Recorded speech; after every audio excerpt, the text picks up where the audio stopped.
Click the bell icon to get latest videos from Ekeeda.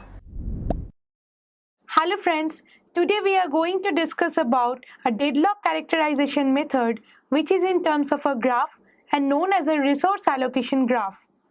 We will see that how the cycles present in that graph matters to be in deadlock and no cycles represent no deadlock, and what are the implementation of those cycles.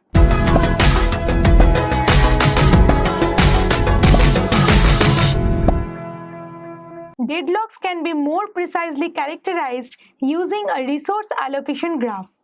This graph consists of a set of vertices V, a set of edges E. The set of vertices V and again divided in two types of resources. One is the P of P1 to Pn, that is a set of active processes in the system which are concurrent and atomic, and another is a set of resources R, that is from R1 to Rn, that are the resources available to the system. A directed edge from Pi to Rj denotes that a process Pi requests for any resource type Rj and is waiting for it, and it is written like this. Any direct edge from Rj to Pi denotes that an instance of resource type Rj is allocated to Pi and now process can access to these resources. It is written like this. Now the first one is known as a request edge and the second one is known as an assignment edge. First, the request edge are inserted into the system of resource allocation graph. Then when the request is made, then it is instantaneously changes to an assignment graph. Now we represent each process as circle P, each resource type as in rectangle R, and the dot inside a rectangle represent the instances of each resource type.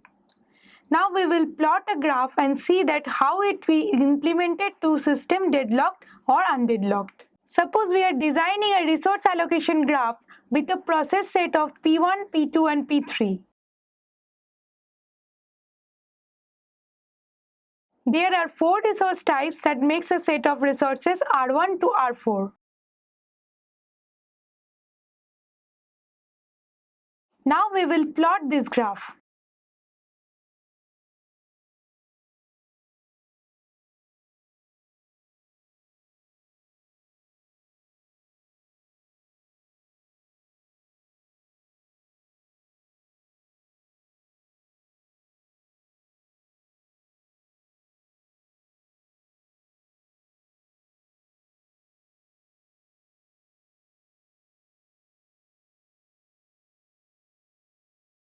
So here we can see there is one instance available of resource type R1, 2 instances of R2, 1 instance of resource type R3 and 3 instances of resource type R4.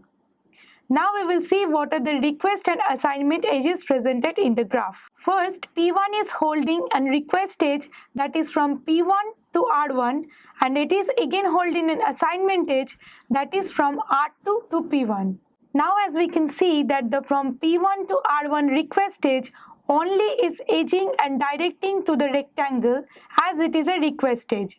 But for the instances of R3 that is allocated to P1 is made the edge directing from the instance type to the process. Now we will move to process P2. P2 is holding an instance of resource R1, an instance of resource R3 and is requiring to access a resource of type R4. And as last, the process P3 is holding an instance of resource type R2. So by the graph definition of the resource allocation graph, if there is no cycle present in the resource allocation graph, then the graph is free from deadlock. Thus the processes related to this system are not in a deadlock state. But if the graph is containing a cycle, then a deadlock may exist in that particular test. Now we will to consider that when a cycle is happen to a deadlock and when it will not happen to a deadlock. If each resource type has only exactly one instances of each and that instance has been allocated to a process, another process is requiring an access to that resource type, then we can say that deadlock has occurred. So we have the set of resources of R1 to R4 and each we have one instance of each type. then the process is said to be deadlock. This type of condition is sufficient and necessary both for the deadlock to be occurred. Now suppose if there is a condition where a cycle exists but the resource type has more than one instances present and available to it, then the cycle only holds the sufficient condition but the not necessary condition to the deadlock to occur. Here the deadlock will not occur or occur depending on how many resource type and its instances are available in the system.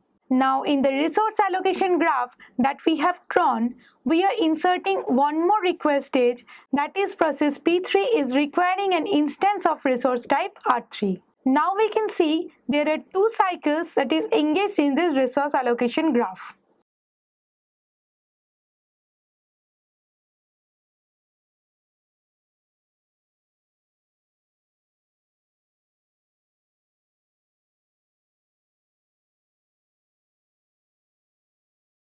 The first cycle that we can see is from P1 to R1, then from P2, then from R3, then from P3, and again it goes to R2.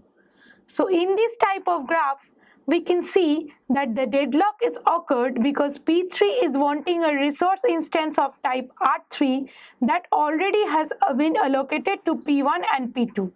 So until and unless P1 and P2 will release this type of instance, P3 will be not allocated, thus waiting for it, and the system will get in deadlocked.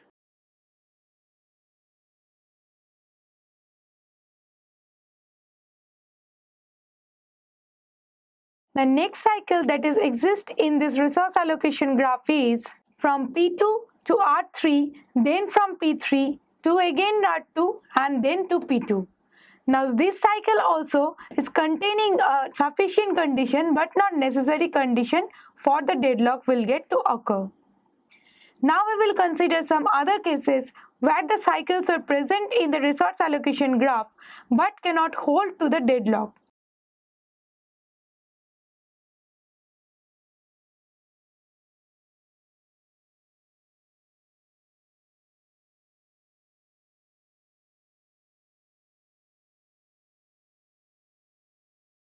Here we have a resource allocation graph where P1 wants to acquire a resource type of R1 and it is being allocated of a resource type R2.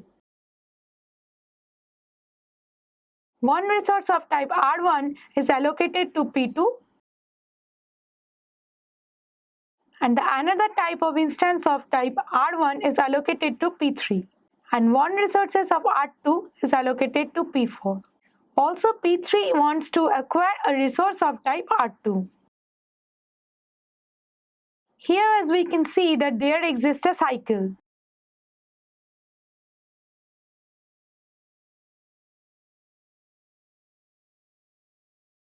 From P1 to R1 to P3 to R2 to again P1. Now this kind of cycles are the sufficient condition for deadlock, but it can be break from a cycle and the deadlock can be freed. Observe that process P4 is not here involved in this resource allocation graph cycle. So if the process P4 releases of type R2 instance, then it can be allocated to the process P3, thus breaking the cycle and make it deadlock free. So from here we get to know that the resource allocation graph cycles are sufficient conditions for the deadlock to occur, but it will hold only the necessary condition if the cycle is having all the instances of resource type allocated to the processes or only if one instance of each resource type is available to the system. In that way, resource allocation graph helps us to characterize this deadlock more precisely. Thank you for watching this video. Stay tuned with Ekeeda and subscribe to Ekeeda.